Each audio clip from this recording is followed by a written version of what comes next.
الحمدللہ رب العالمین والصلاة والسلام علی سید الانبیاء والمرسلین وعلی آلہ وصحبہ اجمعین اما بعد فاعوذ باللہ من الشیطان الرجیم بسم اللہ الرحمن الرحیم۔ تمام سامعین کو السلام علیکم ورحمۃ اللہ وبرکاتہ۔ سب سے پہلے حضور کی ذات پر درود پاک پڑھ لیں۔ اللہم صلی علی محمد وعلی آل محمد وبارک وسلم وصلی علیہ۔ جیسے ہی ربیع الاول کا مہینہ آتا ہے اس کے ساتھ ساتھ ہمارے ہاں ایک بحث کا بھی آغاز ہو جاتا ہے کہ کیا میلاد منانا جائز ہے یا ناجائز،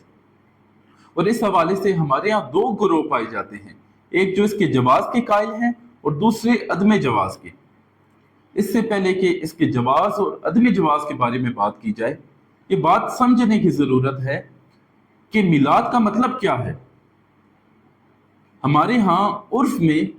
حضور نبی کریم صلی اللہ علیہ وآلہ وسلم کی آمد کی خوشی منانے کو میلاد سے تعبیر کیا جاتا ہے۔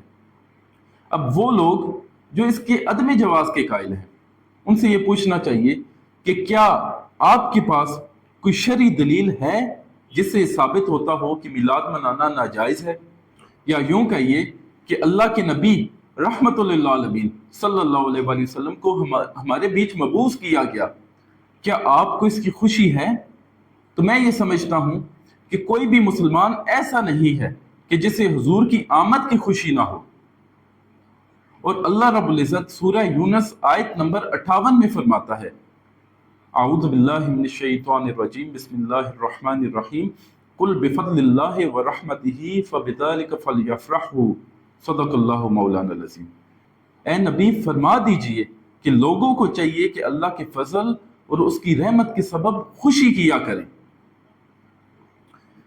تفسیر در منصور میں حضرت ابن عباس کا قول ذکر ہے، فضل اللہ علی علم ورحمتہ محمد صلی اللہ علیہ وآلہ وسلم، کہ فضل سے مراد علم ہے، اور ایک قول ہے کہ فضل سے مراد قرآن پاک ہے،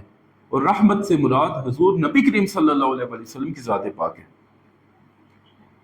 اور صحابہ کے اقوال سے بھی پہلے اللہ رب العزت سورہ انبیاء آیت نمبر 107 میں فرماتا ہے، وَمَا أَرْسَلْنَاكَ إِلَّا رَحْمَةً لِّلْعَالَمِينَ، اے نبی ہم نے آپ کو تمام جہانوں کے لیے رحمت بنا کر بھیجا۔ اور اللہ رب العزت فرما رہا ہے، نبی آپ فرما دیجئے کہ لوگوں کو چاہیے اس کے فضل اور اس کی رحمت کے سبب خوشی کیا کریں۔ جب بات یہاں پر آ پہنچتی ہے تو میں نے چند ایسے مولوی حضرات بھی دیکھے ہیں جو کہتے ہیں کہ ہمیں خوشی منانے سے مسئلہ نہیں ہے، بلکہ جس طرح کی محافل کا انعقاد کیا جاتا ہے ان میں بدعتیں پائی جاتی ہیں۔ اور دوسرا مسئلہ یہ ہے کہ 12 ربیع الاول کی تاریخ ثابت نہیں ہے۔ ان کا پہلا اعتراض جو ہے، اول تو حضور کی میلاد کی محافل میں کوئی بدعتیں نہیں پائی جاتی۔ ان کا آغاز تلاوت قرآن پاک سے ہوتا ہے، حضور نبی کریم صلی اللہ علیہ وآلہ وسلم کی نعتیں پڑھی جاتی ہیں، اور لوگوں کے لیے کھانے کا اہتمام کیا جاتا ہے، اور یہ تینوں چیزیں قرآن و حدیث سے ثابت ہیں۔ اگر آپ کو پھر بھی اس طرح کی محافل پر اعتراض ہے تو آپ کسی اور نوعیت کی محافل کا اہتمام کر لیں۔ جس طرح ہمارے یہاں مصر میں جہاں حضور کی آمد پر جلوس نکالے جاتے ہیں، اس کے ساتھ ساتھ احادیث اور سیرت کی مجالس اور محافل کا بھی انعقاد کیا جاتا ہے، تو آپ سیرت اور احادیث کی محافل کا انعقاد کر لیں۔ اور اگر یہ بھی نہیں کر سکتے تو آپ پھر پیر کے دن کا روزہ رکھ کر حضور کی آمد کی خوشی منا لیں، جیسا کہ صحیح مسلم میں امام مسلم روایت کرتے ہیں، لما سئل عن صوم یوم الاثنین قال ذاک یوم ولدت فیہ، او کما قال علیہ الصلوۃ والسلام۔ جب اللہ کے نبی صلی اللہ علیہ وآلہ وسلم سے آپ کے پیر کے دن روزہ رکھنے کے متعلق پوچھا گیا تو آپ نے فرمایا یہ وہ دن ہے جس دن میری ولادت ہوئی، تاکہ ہمیں بھی یہ کہنے کا موقع ملے کہ ہمارے فلاں دینی بھائی جن کا تعلق فلاں طبقے سے ہے، فلاں مسلک سے ہے،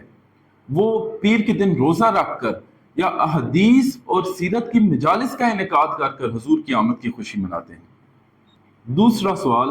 کہ 12 ربیع الاول حضور نبی کریم صلی اللہ علیہ وآلہ وسلم کی ولادت کے طور پر ثابت نہیں ہے،